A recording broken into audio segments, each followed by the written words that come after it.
There are currently two governments in this country. One has the Constitution, elections, and three branches of government. The other one is invisible, but has the loyalty, the leverage, and all the plans. Let me explain. I've argued for a long time that our party system is essentially a fourth branch of government that's completely unconstitutional. Not that political parties are unconstitutional, but the way that they operate. Congress as a whole doesn't get to choose committee assignments or even which bills get to the floor. The parties do, outside of public view. This is the system that Trump used to install our new government.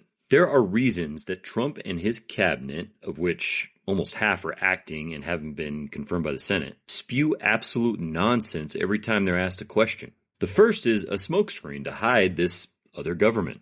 And the second is to render our actual government useless. They've gutted every federal agency except for the ones with the guns. For those, they've moved in the loyal and ballooned their budgets. All while he moves his Mar-a-Lago-based government into power. That's where all the decisions are actually being made, and we're all blind to it. The cabinet gaslights Democrats and many Republicans who are just too dumb while they draft their plans behind the scenes. And they've spent years preparing for it.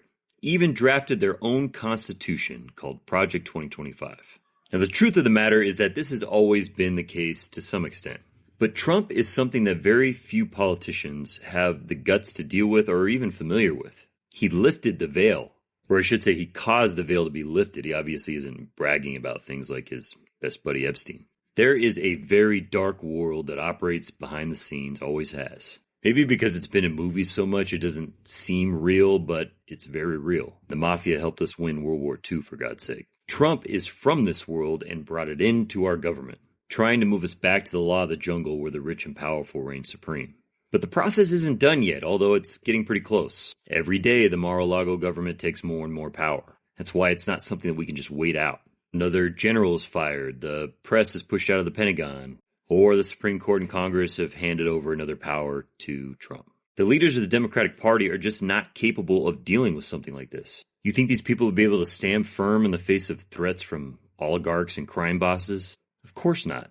But Trump was built in this world. It's why he's been able to grab so much control of the party. Thomas Massie has character and is tough, but those people are few and far between. He may have been the last Republican. These primaries are starting to give me a little bit of hope, though. You all know that I don't really, or at least I'm not really focused on a Democrat majority in November because it really doesn't help. But we are electing some real fighters right now that aren't afraid of that dark world. You just can't defeat it with politics. You can only do it with character and resolve.